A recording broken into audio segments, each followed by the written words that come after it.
एक समय की बात है। एक छोटे से गांव में दो बहनें रहती थीं, रीना और सीमा। रीना बड़ी बहन थी। उसके कम पढ़े लिखे होने के कारण उसकी शादी एक गरीब किसान रमेश से हुई थी, जो दूसरों के खेतों में मजदूरी करता था, और रीना दूसरों के घरों में झाड़ू पोछा का काम किया करती थी। दोनों पति पत्नी मिलकर खूब मेहनत करते थे, तभी जाकर उनके घर में चूल्हे जुड़ते थे। वहीं छोटी बहन सीमा बहुत सुंदर थी, जिस कारण उसकी शादी एक अमीर व्यापारी राजेश से हुई थी। शादी के बाद से ही सीमा को अपने रूप और धन का घमंड हो गया था। सीमा हमेशा अपनी बड़ी बहन को ताने मारती और नीचा दिखाने का कोई मौका नहीं छोड़ती। जब भी रीना उसके घर जाती, सीमा की बातें उसके दिल को छलनी कर देती। एक दिन रीना सुबह सुबह अपने काम पर जा रही थी, तभी उसे रास्ते में उसकी छोटी बहन सीमा मिली। दीदी, तुम्हें देखकर तो यही लगता है कि गरीबी सच में बहुत बुरी चीज होती है। तुम्हारे हाथ तो देखो, कितने कठोर हो गए हैं दूसरों के घरों में काम करते करते, और ये कपड़े लगता है बरसों से बदले ही नहीं। सीमा, हम गरीब हैं लेकिन मेहनत से कमाते हैं। भगवान ने हमें जो दिया है उसमें खुश रहते हैं। हाँ हाँ, खुश तो दिख ही रही हो, लेकिन क्या करूं, मुझे तो आदत नहीं कि मैं तुम्हारे जैसे गरीबों से ज्यादा बातें करूं। वैसे भी मैं और राजेश जी तो शहर के बड़े लोगों के साथ उठते बैठते हैं। तुम्हारी तरह धूल मिट्टी में सने लोग हमारे घर आते भी नहीं। रीना की आंखों में आंसू आ जाते हैं, लेकिन वह कुछ नहीं बोलती। वह जानती है कि सीमा अब बदल चुकी है। वह चुपचाप वहां से अपने काम पर चली जाती है। समय बीतता गया। एक दिन रीना के पति रमेश की तबीयत अचानक बहुत खराब हो गई। कई दिनों तक इलाज कराने के बाद घर की सारी जमा पूंजी खत्म हो गई। अब रीना के पास खाने तक के पैसे नहीं बचे। रात का समय। रीना अपने पति के पास बैठी है, जो खाट पर लेटे कराह रहे हैं। रीना, अब तो लगता है मैं ज्यादा दिन नहीं बचूंगा। हमारे पास तो अब कुछ भी नहीं बचा, बच्चे भी भूखे हैं। नहीं रमेश, ऐसा मत कहो। मैं कुछ न कुछ इंतजाम कर लूंगी। मैं अपनी छोटी बहन से पैसे मांगने जाऊंगी। अगले दिन रीना सीमा के घर जाती है। सीमा दरवाजे पर खड़ी होती है, जबकि रीना अंदर जाने की इजाजत मांगती है। ओहो दीदी, क्या बात है, इस बार किस लिए आई हो? सीमा, रमेश की तबीयत बहुत खराब है। हमारे पास इलाज के पैसे नहीं बचे। बस थोड़े पैसे उधार दे दो, हम बाद में चुका देंगे। ओह दीदी, कितनी बुरी बात है, लेकिन अफसोस अभी तो मेरे पति सारा पैसा लेकर गांव की जमीन खरीदने गए हैं। तुम पहले आती तो शायद कुछ मदद कर पाती। लेकिन सीमा, तुमसे थोड़ा बहुत तो मिल ही सकता है। अरे दीदी, अगर मैं हर गरीब रिश्तेदार की मदद करने लगी तो फिर मेरा क्या होगा? रीना की आंखों में आंसू आ जाते हैं। वह चुपचाप वहां से लौट जाती है। सीमा ने आज तक उसकी कोई मदद नहीं की। एक दिन रीना ने सोचा, सीमा ने तो पैसे देने से मना कर दिया, अब मैं क्या करूं? एक काम करती हूँ, मैं अपने बड़े भैया के घर जाती हूँ, वह मुझे पैसे देने से मना नहीं करेंगे। रीना अपने बड़े भाई के घर पैसे मांगने निकल जाती है। भाभी, भैया घर पर है? नहीं, तुम्हारे भैया घर पर नहीं है। किसी काम के सिलसिले से शहर गए हैं। कोई काम है तो मुझे बताओ। भाभी, हमें कुछ पैसों की जरूरत है। रमेश बहुत बीमार है। देखो रीना, तुम जानती हो कि तुम्हारे भैया घर पर नहीं है, और वैसे भी हमारे घर पर भी बहुत खर्चे होते हैं। हर किसी की मदद करना हमारे बस की बात नहीं है। भाभी, मैं कसम खाती हूँ, जैसे ही हालात सुधरेंगे मैं पैसे लौटा दूंगी। मैंने कह दिया ना, हमारे पास पैसे नहीं हैं। अब और कुछ सुनना है क्या? रीना की आंखों से आंसू टपक पड़ते हैं। वह चुपचाप वहां से चली जाती है और अपने घर के दरवाजे के बाहर बड़ी उदास मन से बैठ जाती है। उसे कुछ समझ नहीं आता कि वह क्या करे। गर्मियों की दोपहर लू के थपेड़े चल रहे थे। गांव की गलियों में धूल उड़ रही थी। तभी एक बूढ़े साधु बाबा हाथ में भिक्षा पात्र लिए गांव में प्रवेश करते हैं। उनके चेहरे पर तेज था, पर उनकी हालत देखकर लग रहा था कि वह कई दिनों से भूखे हैं। सबसे पहले वह सीमा की हवेली के दरवाजे पर पहुंचते हैं। कुछ भिक्षा दे दो, कई दिनों से भूखा हूँ। चले आते हैं भिखारी कहीं से भी। यह हवेली कोई दानशाला नहीं है। चलो भागो यहाँ से। साधु बाबा कुछ क्षण खड़े रहते हैं, फिर निराश होकर वहां से आगे बढ़ जाते हैं। वह धीरे धीरे चलते हुए रीना की झोपड़ी के सामने पहुंचते हैं। बेटी, कुछ खाने को मिलेगा? बाबा कृपया बैठ जाइए, मेरे पास ज्यादा कुछ नहीं है, पर जो भी है आप स्वीकार कीजिए। रीना अंदर से थोड़ा सत्तू और गुड़ लाकर बाबा को देती है। बेटी, तूने तो मेरा हृदय प्रसन्न कर दिया। मैं तेरे उपकार का बदला कैसे चुकाऊं? बाबा, मेरे घर में मेरे पति बहुत दिन से बीमार है। मैं सबसे मदद मांगी, पर किसी ने मेरी मदद नहीं की। आप उन्हें बस आशीर्वाद दे दीजिए कि वह बहुत जल्दी ठीक हो जाए, और मुझे कुछ नहीं चाहिए। साधु बाबा अपनी झोली में हाथ डालते हैं और एक चमकता हुआ मिट्टी का घड़ा निकालते हैं। बेटी, यह घड़ा तेरे लिए है, तुम इसे रख लो। पर बाबा, मैं इस घड़े को क्या करूंगी? पहले से ही मेरे घर में घड़े रखे हुए हैं। बेटी, यह ऐसे वैसे खड़े नहीं हैं। तुम्हारे घर में घुसते ही तुम्हारे हर दुख को दूर कर देंगे, और इस घड़े में से जो भी निकलेगा वह तुम्हारे कर्मों का फल होगा। इतना कहकर वह साधु बाबा वहां से गायब हो जाते हैं और रीना खुशी खुशी घड़े को लेकर अपने कमरे में आ जाती है। कमरे में आते के साथ रमेश की तबीयत बिल्कुल पहले की तरह ठीक हो जाती है। अरे रीना, अभी मेरी तबीयत बिल्कुल ठीक लग रही है। कुछ देर पहले ही मुझे बिस्तर से उठने का बिल्कुल भी मन नहीं कर रहा था। अब देखो, मैं तुम्हारे सामने खड़ा हो गया हूँ। हाँ रमेश, तुम बिल्कुल ठीक हो गए हो। अभी एक साधु बाबा आए थे और कह रहे थे, यह घड़ा तुम्हारे घर में घुसते के साथ तुम्हारे कष्ट दूर हो जाएंगे, और इसमें से जो कुछ भी निकलेगा वह तुम्हारे कर्मों का फल होगा। अरे रीना, वाकई में यह खड़े तो जादुई घड़े हैं। हाँ जी, सच में ये जादू घड़े हैं। अब चलो मिलकर इस घड़े को खोलते हैं, देखते हैं इस घड़े में क्या निकलता है। राधा धीरे धीरे घड़े का लाल कपड़े को हटाती है। अचानक उसमें से सोने के सिक्के झरने की तरह गिरने लगते हैं। दोनों अवाक रह जाते हैं। हे भगवान, ये तो किसी वरदान से कम नहीं। ए जी, वह बाबा भगवान के रूप में आए थे। यह देखिए, हमारे कर्मों का फल देकर गए हैं। अब यह सोने के सिक्के से हम कोई अच्छा काम करेंगे। लेकिन रीना बहुत समझदार थी। उसने तुरंत यह फैसला किया कि वह इस धन का उपयोग लापरवाही से नहीं करेगी, बल्कि एक अच्छा व्यापार शुरू करेगी, ताकि यह हमेशा बना रहे। हाँ रीना, अभी गर्मी का मौसम है, तो इस मौसम में हम छाछ, नींबू पानी, शरबत बेचने का कारोबार करेंगे। इस मौसम में हमारा कारोबार अच्छा चलेगा। रीना ने कुछ सिक्के लिए और सबसे पहले गांव के एक व्यापारी से अच्छी गुणवत्ता का दूध और छाछ खरीदने के लिए गई। सेठ जी, मैं कुछ पैसे लगाकर अच्छी छाछ और दूध बेचना चाहती हूँ, क्या आप मेरी मदद करेंगे? सेठ ने सीमा का मेहनत और ईमानदारी देखकर कहा, बिल्कुल बहन, अगर तुम ईमानदारी से काम करोगी तो मैं तुम्हें अच्छी कीमत पर दूध दूंगा।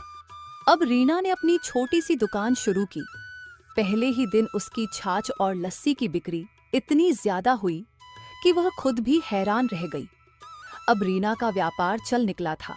गांव के लोग उसकी मेहनत और ईमानदारी की सराहना करने लगे। लेकिन जब यह खबर उसकी छोटी बहन सीमा तक पहुंची तो वह जल भुन गई। कल तो यह मुझसे पैसे की भीख मांगने आई थी, आज अचानक इतना पैसा इसके पास कैसे आ गया, जो यह लस्सी का व्यापार शुरू कर दी, और उसका पति रमेश भी ठीक हो गया।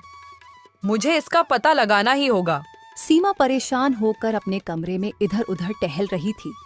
फिर वह तुरंत चुपके से रीना के घर के दरवाजे के बाहर खड़ी हो जाती है और उन लोगों की सारी बात सुनने लगती है। ए जी, आज हमारा पहला दिन ही बहुत अच्छी कमाई हुई। यह सब उस साधु बाबा की वजह से हो रहा है। अगर वह साधु बाबा मुझे जादुई घड़ा नहीं देते तो आज हम लोग इस मुकाम तक नहीं होते। हाँ रीना, उस साधु बाबा का एहसान मैं जिंदगी भर नहीं भूलूंगा। आज इसी घड़ा की वजह से मुझे नई जिंदगी मिली है, वरना मैं बहुत दिनों से बीमार था, फिर भी ठीक नहीं हो रहा था। वह साधु बाबा भगवान से कम नहीं है। अच्छा, तो इसका मतलब ये लोग के पास एक साधु बाबा ने जादुई घड़ा देकर गए हैं। एक काम करती हूँ, अभी मैं यह ठहरती हूँ। ये लोग के सो जाने के बाद मैं इस घड़े को चुरा कर ले जाऊंगी। फिर सीमा ने रमेश और रीना के सो जाने का इंतजार करती है। वे लोग जैसे ही सो जाते हैं, वह तुरंत घर के अंदर जाती है और घड़े को जैसे ही हाथ लगाती है, वह घड़ा उड़कर दीवार में चिपक जाता है और उसमें से एक गंभीर आवाज आती है, ए मूर्ख लालची घमंडी औरत, धन का घमंड करने वाला सदा दुखी रहता है। सच्ची अमीरी ईमानदारी और मेहनत में होती है। अगर तूने अपनी बुरी सोच नहीं बदली तो यह घमंड तुझे बर्बाद कर देगा। ये सुनते ही सीमा के हाथ पैर कांपने लगे और वह तुरंत ही घड़े को छोड़कर वहां से भाग गई और यह बात उसने किसी को नहीं बताई। अगले दिन सीमा ने अपने खास नौकर रामलाल को बुलाया। रामलाल, यह रीना की दुकान बहुत तेजी से चल रही है और मैं इसे बिल्कुल बर्दाश्त नहीं कर सकती। मुझे कोई ऐसा तरीका बताओ जिससे उसकी दुकान बर्बाद हो जाए। रामलाल थोड़ा सोचकर बोला, मालकिन, अगर लोगों को लगने लगे कि उसकी छाछ गंदे पानी से बनते हैं तो उसकी दुकान अपने आप बंद हो जाएगी। तू सच कह रहा है? अगर लोग ही उसकी दुकान पर आना बंद कर देंगे तो वह खुद ही गरीब बन जाएगी। लेकिन यह काम हमें चालाकी से करना होगा। अगले ही दिन सीमा ने अपने कुछ नौकरों और गांव के कुछ चालाक लोगों को पैसे देकर एक योजना बनाई। उन लोगों को रीना की दुकान पर जाकर छाछ पीनी थी और फिर जोर जोर से यह कहना था कि छाछ में गंदगी मिली हुई है। सुबह सुबह रीना ने अपनी दुकान खोली। ग्राहक धीरे धीरे आने लगे। तभी सीमा के भेजे हुए लोग दुकान पर पहुंचे और छाछ पीने लगे। अरे यह क्या, इस छाछ में तो कुछ अजीब सा स्वाद आ रहा है। हाँ, लगता है कि इसमें कोई खराबी है। रीना, तुम कैसी छाछ बेच रही हो?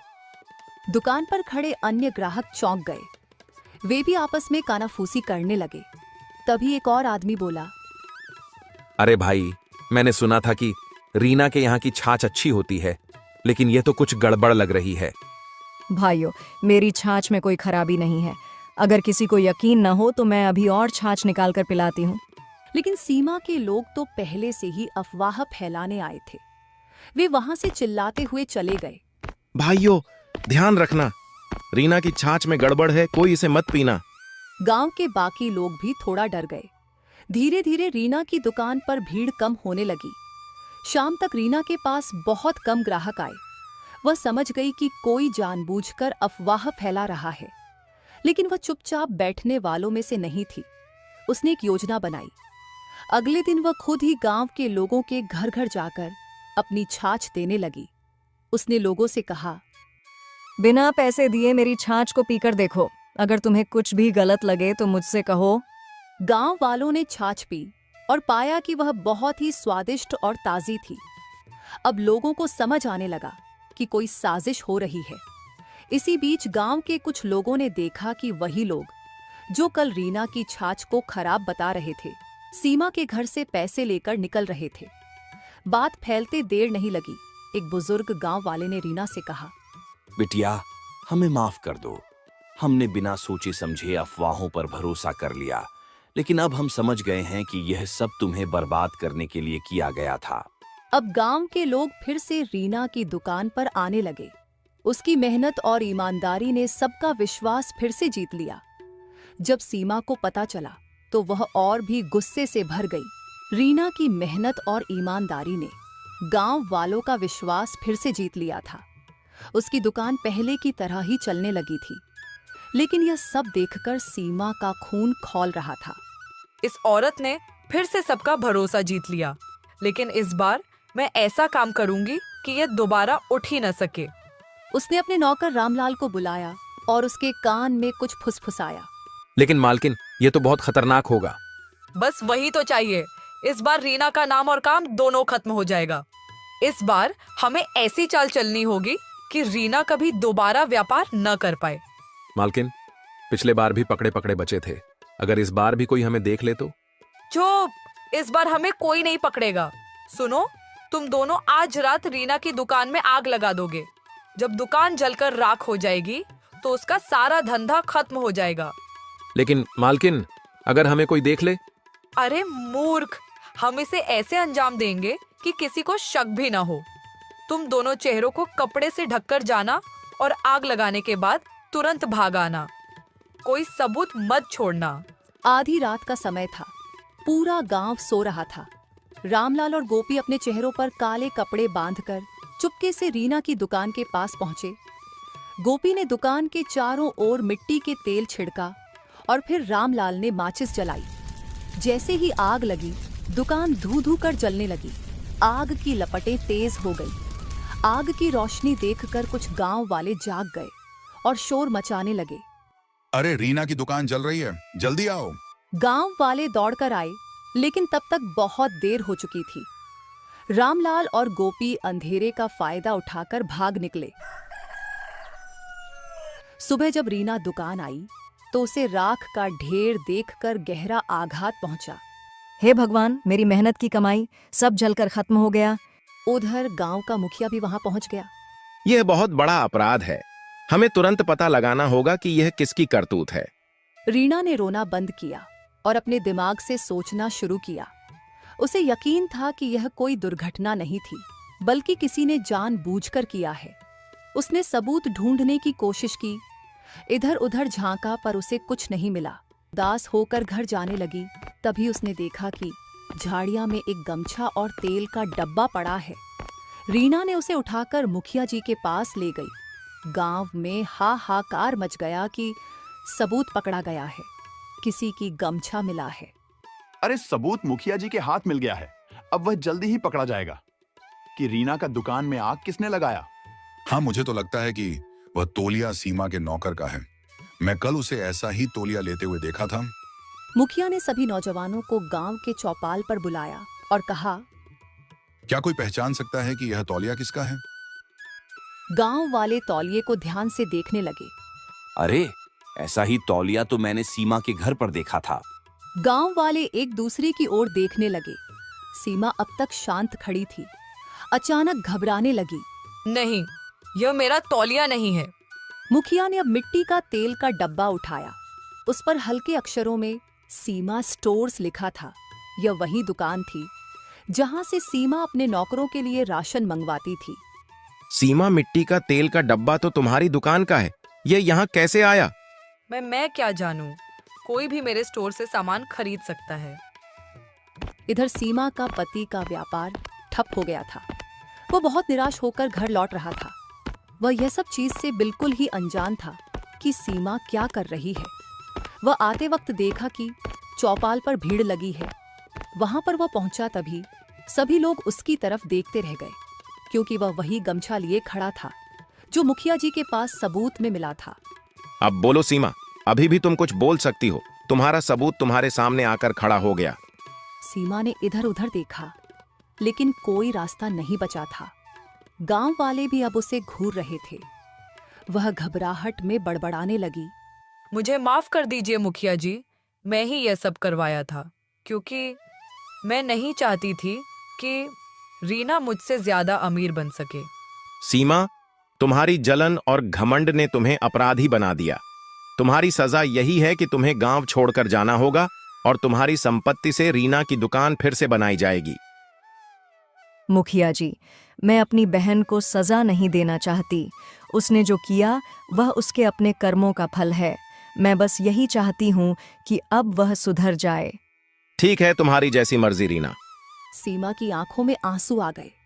उसे अपनी गलती का एहसास हो चुका था। दीदी, मुझे माफ कर दो। मैंने जलन में अंधी होकर तुम्हारे साथ बहुत बुरा किया। अब मैं कुछ भी करने को तैयार हूँ, बस मुझे अपनी बहन बना रहने दो। रीना ने अपनी बहन को गले लगा लिया। गांव वालों को रीना की दरियादिली देखकर बहुत अच्छा लगा। अब सीमा को अपनी गलती का एहसास हो चुका था। रीना ने उसे अपने कारोबार में काम करने का मौका दिया। अगर तुम मेहनत से काम करोगी और ईमानदारी से चलोगी तो तुम्हें भी सफलता मिलेगी, लेकिन अगर फिर से कोई चालाकी की तो मैं तुम्हें कभी माफ नहीं करूंगी। सीमा ने शर्मिंदगी से सर हिला दिया और फिर दोनों बहनें खुशी खुशी अपने कारोबार में लग गई। ये कहानी हमें सिखाती है कि मेहनत और ईमानदारी ही असली सफलता की कुंजी होती है। जलन और धोखा हमेशा बुरे परिणाम लाता है,